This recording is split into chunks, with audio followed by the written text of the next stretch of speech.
Hello, everyone. I'm Dear Myrtle, your friend in genealogy. But this channel's all about creating journals to share an artifact and the stories of an ancestor with my children and grandchildren. And since they cannot come visit and go through the old steamer trunk, old Myrt here is making this recording. And I'm getting good feedback, which is pretty exciting. So what I have to share this time is my dad's 50th alumni pin from his medical school. And also, I have another little pin that it seems to be older, but it is for the American Board of Family Practice. We'll find out a little bit about why he's doing that, why he did that when he was trained in neurology. All right, so this is the journal. Now, my dad loved the outdoors. He had hunting dogs in his later life. I would say around 50 years of age and older. And that would require training that dog every day, going for walks several times a day, maybe, especially on the weekends. He loved tromping all over as much as the dogs did. And so this is just a little journal. That's a tuck spot with the actual bit of dried leaf, which I was able to press in my flower press that Mr. Myrt made me a few years back. Okay, this journal is kept closed using just a little clip. I think this is a Tim Holtz clip, but let's go through this and find out what we can discover. Okay, as always, I include a card or a page that explains the relationship of the focus person to me, to my 3 daughters, and all of my grandchildren. Okay, and here on this tag, I say, this journal is about my father, Glenn S. Player, MD, and his early medical training and practice. I learned a lot about my dad during the last 9 months of his life when I was his principal caregiver till he became really ill. He had asked me not to do that very personal kind of caregiving, but to call the boys in. So I did call my brothers, and they were there in a shot to take care of him the last few days of his life. Okay, this journal opens up, and there's a picture of my father in his lab coat at medical school. The kerchief held open so that at a moment's notice he could wipe something if necessary. And it says, this is a picture of my dad in the lab at medical school. And here is a portion from his obituary where I explain that my dad died when he was 89 years old. But in particular, what's important is this part about his schooling. A proud graduate of West Queen Elementary School, which included middle school, by the way, of 1932, and Queen Anne High School in 1936. Glenn organized and supported class reunions. Now, this was in Seattle, and since this was published in a Seattle paper, I didn't mention that part. I did mention earlier that they'd moved to Queen Anne, Yale. Following undergraduate studies at the University of Washington in 1936 to 1940, Glenn received his medical degree in 1943 from the University of Oregon Medical School, now called Oregon Health Science University. He completed postgraduate studies at the School of Neuropsychiatry in New York, at New York University, 44 through 45, and he took related classes at Cornell. During World War II, Glenn served in the U.S. Army as a neurology consultant, England General Hospital, 45 through 46, and Halloran General Hospital, 1946.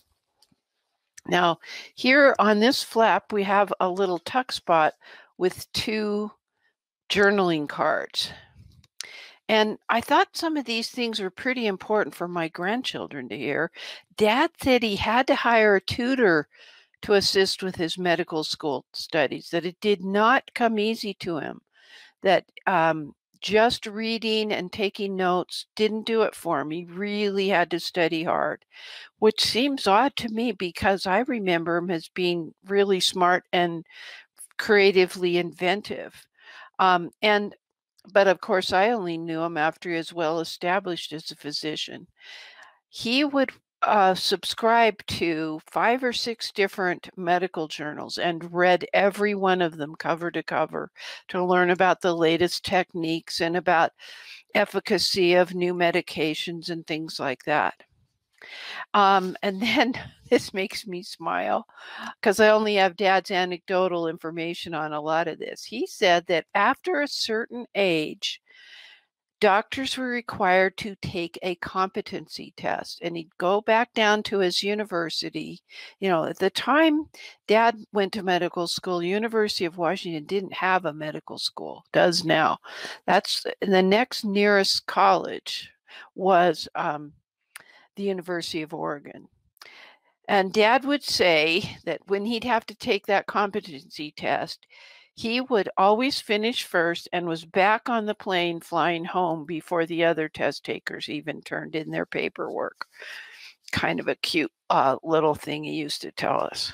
Could be true, who knows? All right, here we have 2 main things.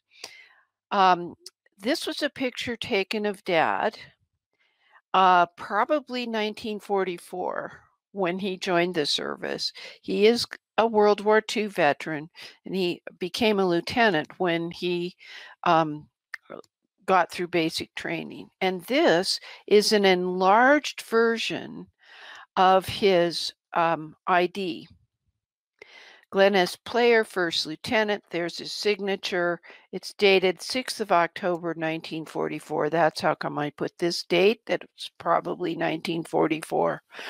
You had to carry this with you all the time when you were in the service. His left and right prints, 5 feet 9.5 inches, 165 pounds, brown hair, brown eyes, date of birth 15th September 1918. This could be sufficient to put in that birth date if we didn't have his birth certificate elsewhere. So I could type that in my genealogy program, but it doesn't say where. We happen to know it was Salt Lake City. Okay, kind of a handsome guy. Okay, let's go here.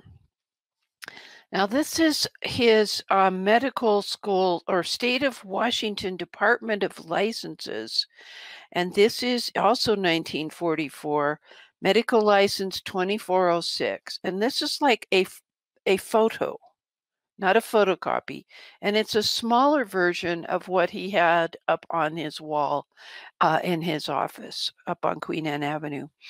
One interesting thing that happened to Dad, like any Army recruit, he had to go to basic training, and he was assigned to Carlisle Barracks with a number of other physicians who had just graduated. In fact, you notice he only went to 3 years of medical school, whereas normally it's 4 years nowadays, and you have your internship and residency. But what happened was the U.S. Army knew after Pearl Harbor that they were going to need a lot more physicians. So they went to the medical schools and had the men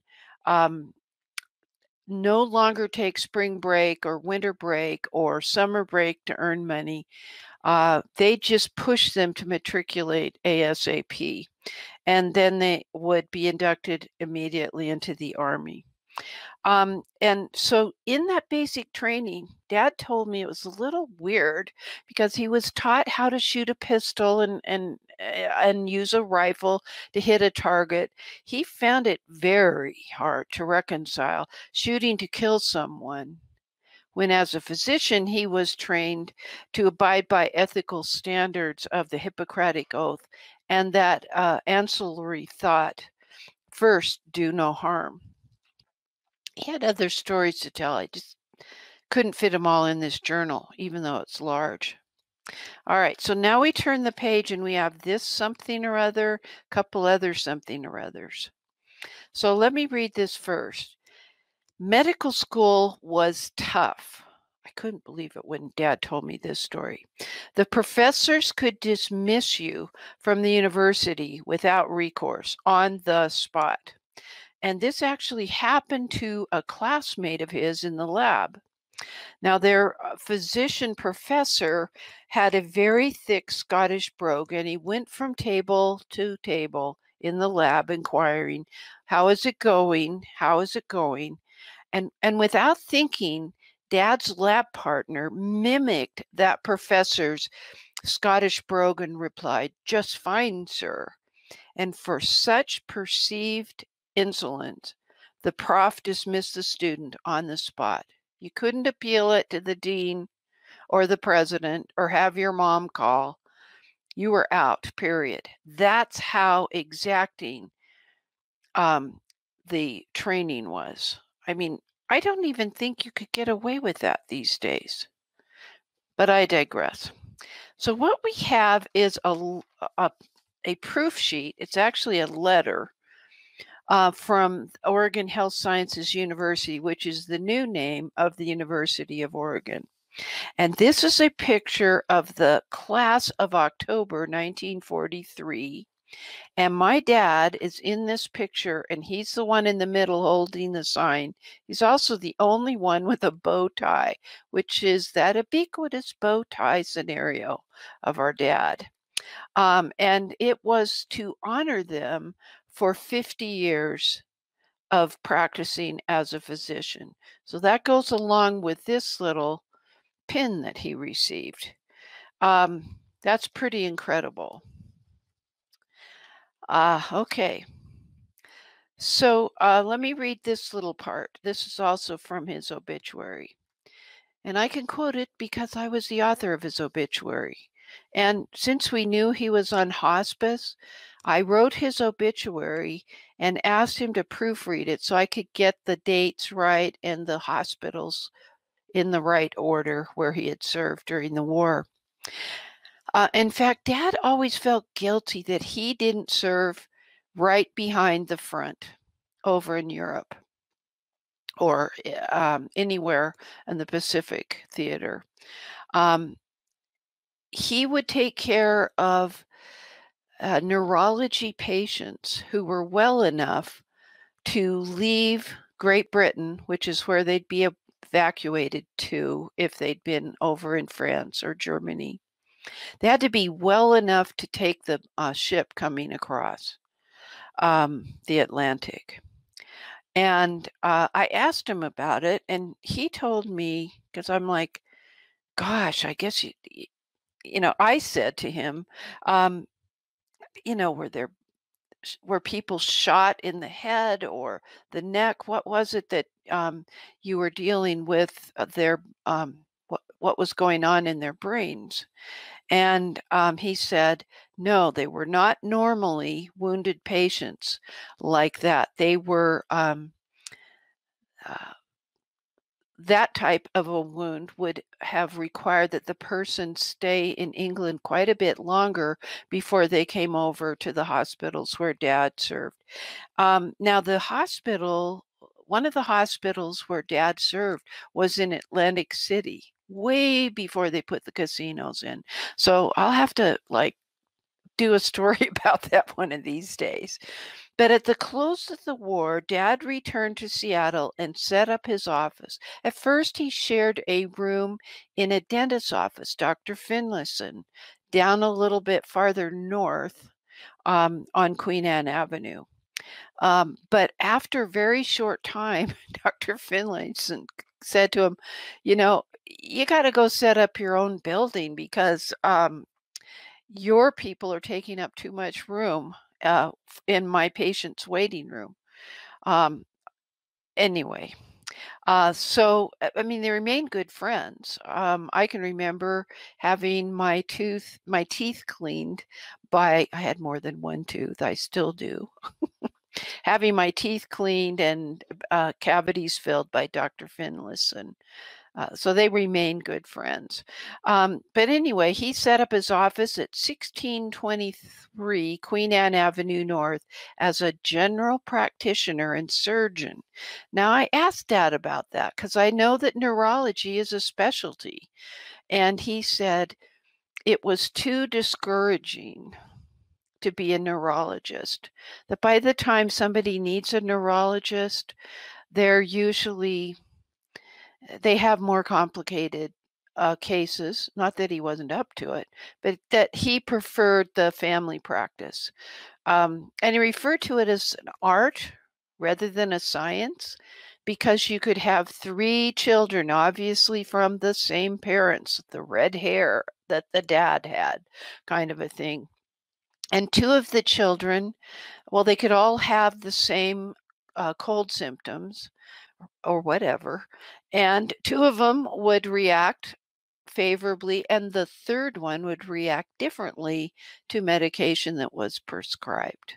He said, so it became a matter of, yes, you knew all the A plus B equals C, but you also became aware of variables that might come up. And so with the next batch of kids, you have a kid acting slightly differently. He would remember that first example and act accordingly. Dad was a member of the Kingstown Medical Society, and he was past national civil defense chair for the AMA, the American Medical Association. And when he retired after 50 years, he had been caring for grandchildren of some of his original patients. Now, got a couple of things to look at here. And this part is, I hope I can do this without crying.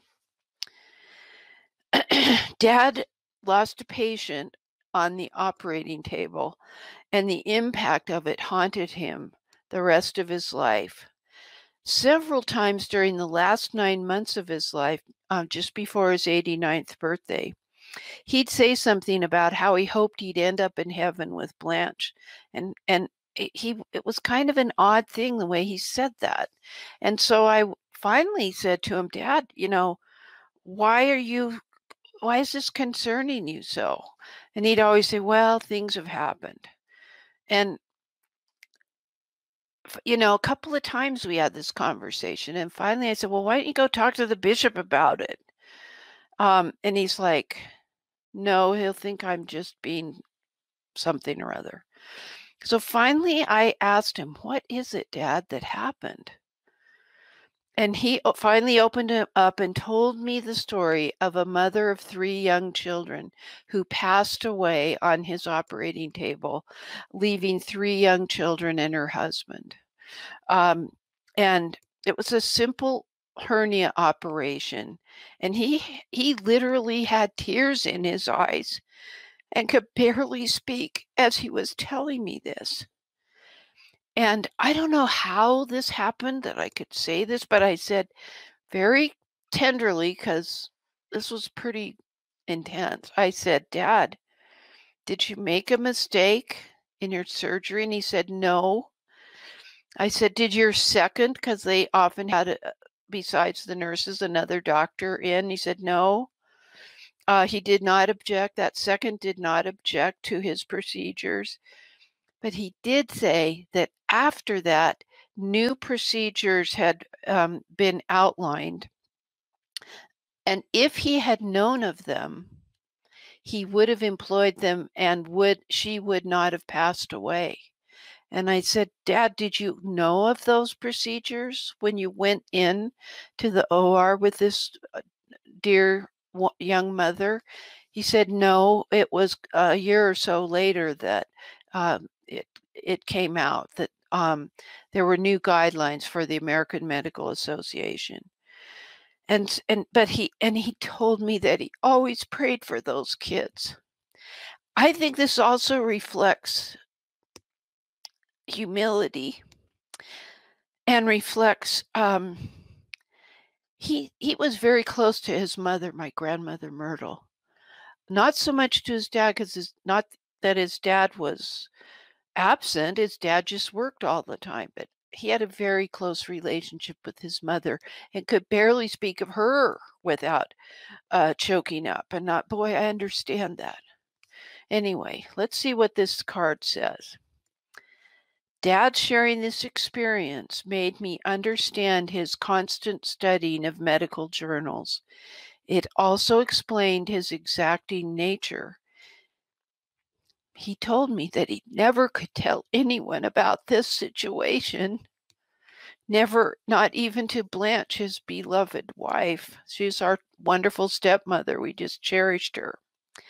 And I wrote here, what a burden to live with. Because if I, as a genealogy instructor, make a mistake, somebody just has to look at another website or pull out another microfilm from the drawer. But Dad's decisions were a matter of life and death for his patients. It really made me think a lot by having this conversation with him. Anyway, I wrote, no wonder Dad expected absolute perfection. He expected us to obey without question, which of course is what I expected of my kids. But as I was writing in this journal, it made me realize how precious vacation time was that he spent with us. It made that just, he would try then to play with us. Of course, he always cheated on Boggle and used medical terms that we would have no way of knowing. But I don't know. Anyway, so the next thing I'm going to do is put these 2 pins in a little bag, attach it with this little clip, which is very firm, and go put it in the old steamer trunk upstairs in my office. So now we will have the ceremonial placement of my dad's 50-year pin for medical school and his family practice pin in the bag with the journal that tells a little bit more about his training, about his World War II service, and about his decision to set up a private general practice when he returned home from the war. And there's nothing left to say but happy family tree climbing and journaling, everybody. That's a wrap.